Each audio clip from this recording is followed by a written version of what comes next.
오늘 우리 항상 얘기하는 거 제가 깜빡했어요. 그죠? 서로 옆에 분에게 한번 해볼까요? 오늘 예쁘세요. 멋있으십니다. 오늘 예쁘세요. 멋있으십니다. 옆에 분이랑 같이 있어서 감사하죠. 그죠? 그러한 귀한 감사절을 여러분들 보내셨으리라 생각이 들어요. 자녀를 키우는 부모면 누구나 다 함께 있음으로 행복하잖아요. 그죠? 우리가 함께 있는 시간이 그렇게 많지 않아요. 근데 매 순간순간을 소중하게 여기면 좋을 것 같습니다. 오늘 제 설교 제목은 은사를 통한 섬김의 기쁨입니다. The joy of serving others with our gifts. 우리 한번 읽어볼게요. 시작. 은사를 통한 섬김의 기쁨. 여러분들은 모두 하나님께서 주신 귀한 은사가 있으신 분들입니다. 최근에 한 이야기가 있어요. 국수집에 대해서 뉴스에 났는데 아주 흥미로워서 제가 꼼꼼하게 잘 읽어봤습니다. 국수집이 있는데 소작교회 이용표 목사님 이야기입니다. 국수집을 운영하세요. 정규 신학교를 나오고요. 목회를 하시는데 국수집을 운영하십니다. 요사이 한국에서 이 목사님이 조용한 감동을 주고 있는데 4월부터 국수 가격이 3,000원으로 올랐대요. 원래는 2,000원이었는데 그래서 불가피하게 인상할 수밖에 없었지만 그때까지는 2,000원이었고요. 월요일부터 금요일까지 4시까지만 이렇게 합니다. 목사님 말씀하시는데 사람들이 오면요, 식당에 오면 3번 놀란대요. 3번. 첫 번째는 아주 값싼 가격에 놀라고요. 한국 얼마나 요새 비싸요. 인플레이션 때문에 그렇잖아요. 처음은 값싼 가격에 놀라고요. 그 다음에는 아주 담백하고 맛있는 국수 때문에 놀란다고 합니다. 그리고 마지막으로는 속 얘기를 털어놓고 갈 수 있는 곳이라서 놀랍대요. 이야기를 들어주는 국수집이래요. 그래서 이 가게 타이틀, 이야기를 들어주는 국수집이라고. 재료를 정말 좋은 거를 쓰고요. 아주 멸치국수뿐만 아니라 계란, 호박, 김 이런 지단을 정성껏 준비해서 사람들을 대접한다고 합니다. 어떤 때는 사람들이 얘기만 들어주고 사람들 조언은 거의 안 한다고 해요. 가끔씩은 손님들의 동의를 얻어서 기도도 해드린다고 해요. 근데 대부분 이야기를 들어주는 거예요. 어떤 스님이 한 분 오셨는데 자기 얘기를 너무 잘 들어주셔서 그 스님이 아는 분을 이 교회로 이렇게 전도하겠다고 이렇게 말씀하셨다고 그런 얘기도 합니다. 어떤 할머니는 최근에 아이 하나를 잃으셨는데 너무너무도 슬픈 거예요. 그런데 그 슬퍼하는 마음을 이야기할 사람이 없어요. 그래서 이분을 찾아왔는데 한참 들어드리고 기도했다고 합니다. 어떤 사람은 혼자 사는데 고양이가 죽었어요. 우리는 고양이라고 하지만 마음이 얼마나 아팠겠어요. 그죠? 그래서 이렇게 위로하고 이야기를 들어주었다고 합니다. 여러분, 어쩌면 우리가 추수감사절을 지내고 우리가 이 믿는 신앙 가운데 하나님께서 우리에게 원하시는 건 거창한 게 아니에요. 뭔가 큰 위대한 게 아니고요. 큰 기도가 아니라 내 옆에 있는 사람들을 돌아보고, 그죠? 내 삶을 나누고 누군가 외로워하면 내가 내 재능을 사용해서 그 사람들을 섬기는 거예요. 여러분, 저는 너무도 잘 알아요. 사람들을 섬길 때 실망해요. 그죠? 사람들이 고맙다고 얘기 안 해요. 괘씸해요. 여러 가지로 정말 우리에게 상처를 주는 게 많아요. 최근에 만난 어떤 분들은 교회 섬기기 싫대요. 왜 그러냐면 상처가 너무 많대요. 그런데 주님 생각해보면 주님을 배반한 가룟 유다도 품으셨잖아요. 그죠? 어쩌면 믿는 사람들은 상처를 작정하고 도와주는 것 같아요. 나에게 상처와 흠집을 내도 내가 그 사람을 끝까지 사랑하면 주님께서 원하시는 것이 아닐까. 그래서 오늘은 은사를 통한 섬김의 기쁨을 우리가 3가지로 한번 보기를 원합니다. 첫 번째는요, 구원받고 하나님을 사랑하는 사람들은 섬김을 원합니다. Believers are willing to serve God and their neighbors. 우리 1번 읽어볼게요. 시작. 구원받고 하나님을 사랑하는 사람들은 섬김을 원합니다. 맞아요. 섬긴다는 게 말씀 한번 보세요. 혹시 성경 안 가지고 계시면 저희 교회는 성경을 드려요. 이렇게 해서 공부하시기 바랍니다. 12장 1절 한번 보세요. 형제들아 신령한 것에 대하여 나는 너희가 알지 못하기를 원치 아니하노니. 이렇게 옛날 말은 어려워요, 그죠? 부정을 몇 번이나 알지 못하기를 원치 아니하노니, 그죠? 알기를 원한다는 거예요, 간단하게, 그죠? 알기를 원하는데 뭘 알기를 원하냐면 2절 보세요. 우리가 이방인으로 하나님 모를 때는 그냥 세상 욕심에 따라가는 거예요, 우상으로. 여러분, 돈 버는 거, 내 욕심 채우는 거, 내 욕망 채우는 거, 이런 걸로 따라갔다는 거예요, 그죠? 어떻게든지 돈을 벌어서 재밌게 살고 흥미롭게 살고 내 욕망을 채우고. 그런데 3절 보세요. 이 보면 하나님의 성령이 임하면은요, 그죠? 예수님을 저주할 자가 아니라 예수를 주시라고 한다는 거예요. 3절에 예수를 더 Lord, 나의 주인, 그죠? 나의 주인으로 받아들이고요, 은사를 주신다는 거예요. 성령님께서 나에게 이런 재능들을 주셔서 사람들을 섬긴다고 이렇게 분명히 나옵니다. 그래서 4절은 은사는 여러 가지나 성령은 같고 한 성령이 이러한 은사를 여러분과 저에게 주시는 거예요. 여러 가지 다른 은사들 조금 이따 설명하겠지만 우리 여러분들은 각자 다 재능이 있으세요. 여러분 그거 믿으세요? 여러분들은 하나님께서 넘치도록 귀한 재능, 기프트, 탤런트 있잖아요. 그런 것들을 주셨어요. 그래서 그거를 사용하라는 거예요. 지난주에 보스턴을 방문했어요. 제 친구 집에. 대학 친구인데 이제 항상 가면서 느낄 때마다 그 친구는 이제 컴퓨터를 전공해서 샤크라는 컴퍼니에서 이렇게 네트워크 엔지니어예요. 그래서 보스턴에서 하는데 제가 가는데 정신이 하나도 없어요. 딱 갔더니 벌써 대학생 3명이 있는 거예요. 손님이 3명이 있잖아요. 그래서 나랑 저랑 와이프랑 부담되는 거 아닌가. 그리고 3명이 있었으면 그 집 안 갈 텐데. 근데 제 친구는 제가 안 올 걸 알았어요. 그래서 오기 전에 얘기를 했을까요? 안 했을까요? 손님이 있다고. 안 했어요. 가보니까 너무 황당한 거예요. MT하는 줄 알았어요. 그리고 매번마다 목장인데 그 집은 일주일마다 모여요. 교회가 일주일마다 3-4가정을 이 친구가 맡아서 삶을 나눠요. 특별한 거 나누는 거 아니에요. 말씀 열심히 가르치는 게 아니라 매주 오픈해서 같이 간단하게 식사하고 그냥 삶을 나눠요. 같이 기도하고 그리고 같이 하고. 그런데 이런 목자가 12명 정도가 된대요, 그 교회에. 그런데 한 가정당 목자당 한 3-4가정을 그렇게 열심히 돕더라고요. 상상해봤어요. 얼마나 힘들까. 매주 오픈한대요. 매주 사람들을 섬기고 매주. 그래서 제가 제 친구한테 그랬어요. 내가 목회라는 게 아니라 네가 목회를 한다고. 네가 더 하는 것 같다고 이렇게 얘기를 합니다. 얼마나 감사한지 몰라요. 그런데 여러분 이 집을 가만 보니까 축복이 끊임없이 넘쳐나요. 풍성해져요. 사람들이 이 가정을 너무너무도 좋아하고요. 이 가정을 위해서 기도하고 그리고 사람들의 계속 관심과 사랑 가운데 사는 걸 보면서 참 감사한 마음이 있었어요. 사도행전 14장에 빌립보 교회가 어떻게 만들어졌는지가 나와요. 읽어봅니다. 시작.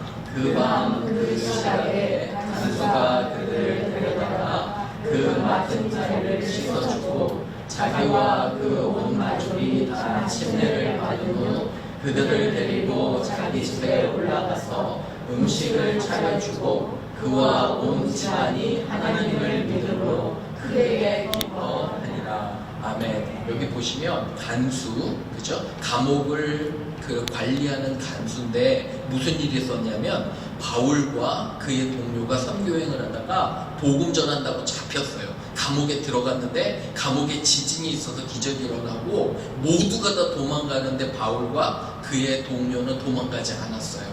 간수를 위해서 기도했고 너무 감동이 된 거예요, 간수가. 그래서 자기 집에 데리고 갔어요. 그래서 같이 교제하고 침례받고 교회의 시작을 하죠.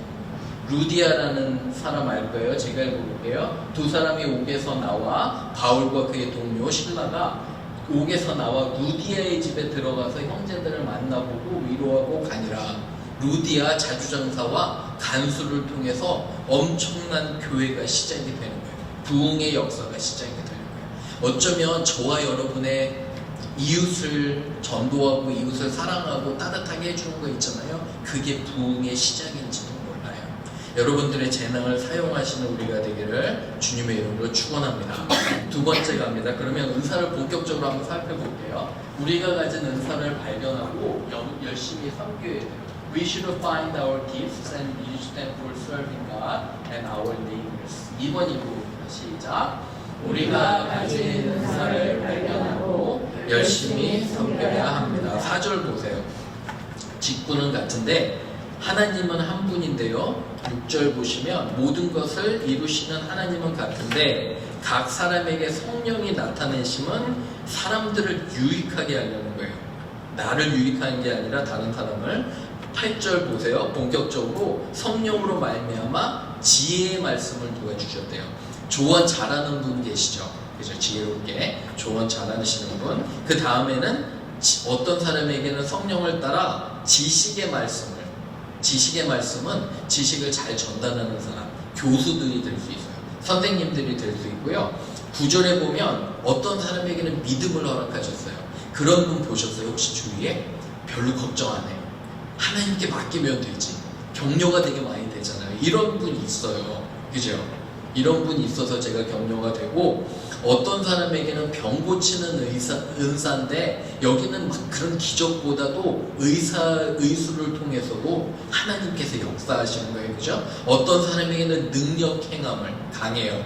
돈으로도 권력으로도 하나님 사람들을 도와주는 사람이 있어요. 사람들을 악용하는 게 아니에요. 사람들을 도와주는 그런 사람도 있고요. 어떤 사람은 미래에 대한 분석이 뛰어나요. 예언적인 능력이 뛰어나서 그죠? 앞을 내다볼 수 있는 사람들이 있고요. 어떤 사람에게는 영적으로 분별한 잘못과 옳은 것을 구별하기가 너무 쉬워요. 이렇게 여러 가지의 재능이 있는 것을 보게 됩니다. 예전에 바이올린을 연주하는 사람들은 누구나 알 거예요. 여러분들 니콜로 파가니니라는 분을 아시나요? 니콜로 파가니니 아주 아름다운 바이올리니스트고 곡도 아주 아름다웠대요. 그런데 이분이 돌아가시면서 자기의 엄청나게 비싼 몇백만 불의 바이올린이 있잖아요. 이거를 도시에 기증을 했대요. 기증하면서 하나의 조건이 있다고 그랬대요. 조건 하나가 뭐냐면 아무도 내 바이올린을 사용하지 못하게 하는. 조건도 이상하죠. 그죠? 아무도 내 바이올린을 켜지 못하도록 하는 조건으로 박물관에 기증을 했대요. 그런데 문제는 뭐냐면 시간이 지나면 지날수록 어때요? 바이올린은 사용하지 않으면 어떻게 될까요? 그죠? 상하고 못 쓰게 되는 거예요. 바이올린의 놀라운 특징 중에 하나는 수백 년이 되던 수십 년이 되던 가치가 올라가는 건 좋은 연주자에 의해서 계속 뭐가 해야 될까요? 계속 연주가 돼야 되잖아요.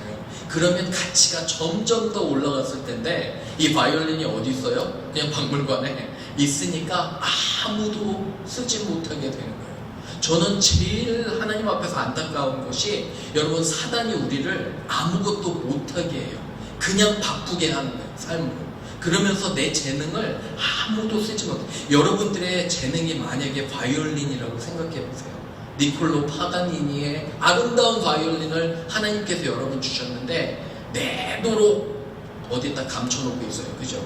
쓰지도 않아요. 그럼 하나님께서 여러분들을 어떻게 책망하실 거예요? 여기 보시면 하나 보세요. 마태복음 25장 24, 26절에 달란트 비유가 있어요. 밑에 있는데 한번 한국말 읽어볼게요. 시작.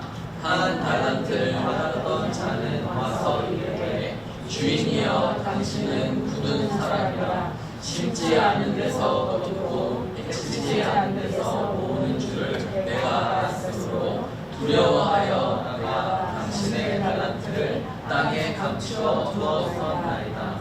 보소서 당신의 것을 가져가나이다. 아멘. 여기 보시면 5달란트, 2달란트 아시죠? 너무도 익숙한 그런 스토리인데 5달란트 준 사람은 종이 뭐 했어요? 가서 열심히 일해서 5달란트를 사용해서 5달란트를 더 남겼죠. 10달란트를 가져갔어요. 2달란트 준 사람은 어떻게 됐어요? 2달란트를 주고 열심히 해서 2달란트 가져왔잖아요. 1달란트 준 사람은 뭐 했을까요? 가다가 땅에 파묻었어요. 저는 여러분들이 한 분도 땅에 파묻는 사람이 없기를 주님의 이름으로 축원합니다. 그러면서 하는 얘기가 뭐라고 하는지 아세요? 여기 보세요. 하나님께 뭐라고 하냐면 당신은 굳은 못된 사람이라는 거예요. hardman. 하나님 비난하고 있어요. 당신은 아주 엄격한 사람이라서 내가 보세요. 하나님은 어떻게 표현하냐면 심지 않은 데서 거두시는 분이래요. 이게 말이 돼요?